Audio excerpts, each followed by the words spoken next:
Hi guys, it's Sam the Statman, coming at you with another video. Today I'm going to be ranking every player from the 1948, 1949, and 1951 Hall of Fame classes from worst to best. This is another video in the series where I I've ranked players from Hall of Fame classes, and the reason I'm doing these 3 Hall of Fame classes in this video is because in 1948, the next year I would be doing, only 2 people were elected. In 1949, only 1 person was elected.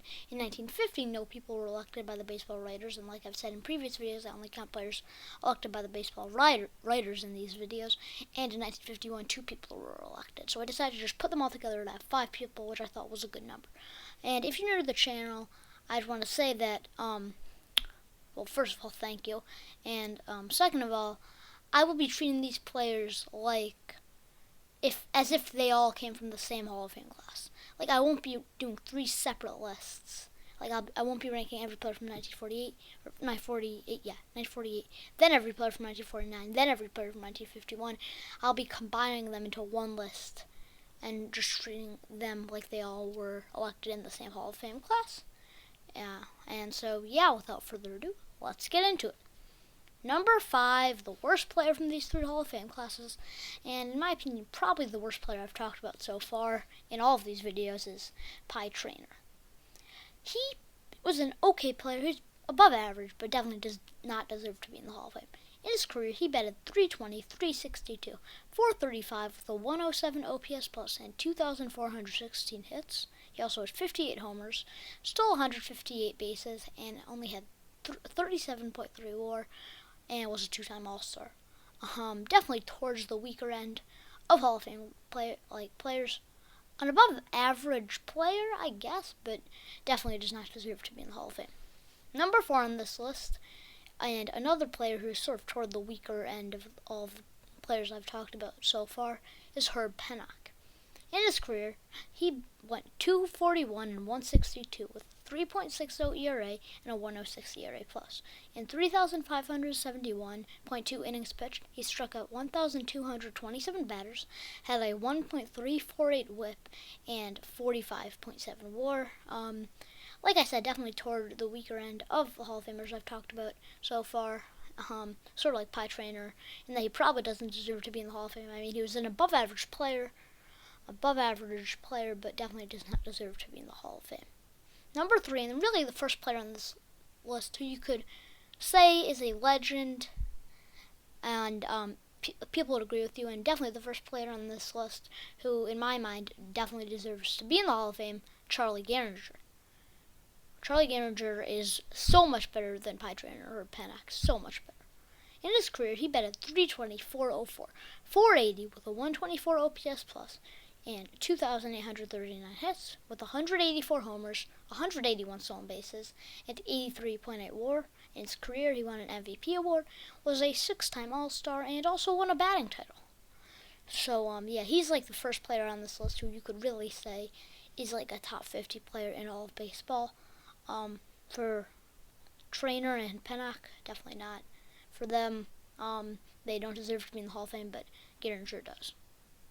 Number 2 on this list, one of the greatest hitters of all time, it's Jimmie Foxx. Jimmie Foxx has hitting stats that will legitimately blow your mind. In his career, he batted, now get ready for these, .325, .428, .609. That's an amazing slugging percentage.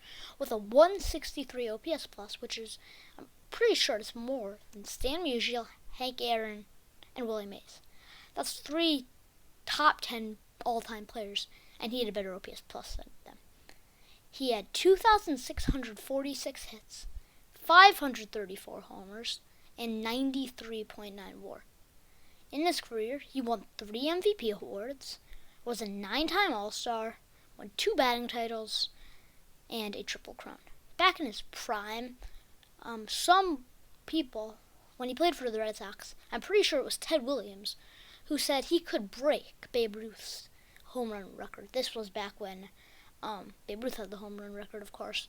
But people knew he was such a good player, and I mean, if he had remained in his prime, if he'd kept cranking out like amazing seasons, he might have actually done it, and that is just amazing.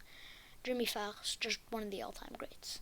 And number 1 on this list, the best player from all 3 of these Hall of Fame classes is Mel Ott.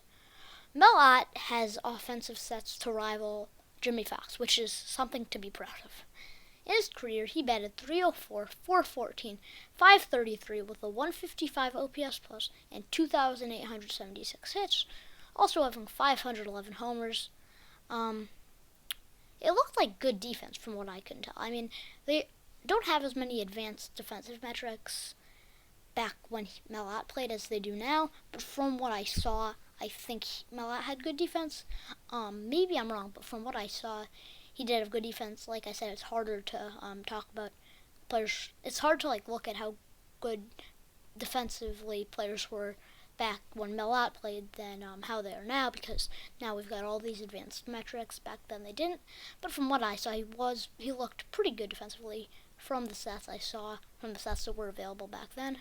And he also had 110.7 WAR, by far the most on this list, and he was a 12-time All-Star. Wow, I really don't think there's any debate for who is the best player in this list. I mean, Gehringer and Fox were legendary players, but I mean, if you think about how good Mel Ott was, yeah, he is number 1 on this list by a mile. I hope you guys enjoyed that video, and I hope you guys enjoy these videos in general. Don't forget to like, share, and subscribe. Stay safe. Bye!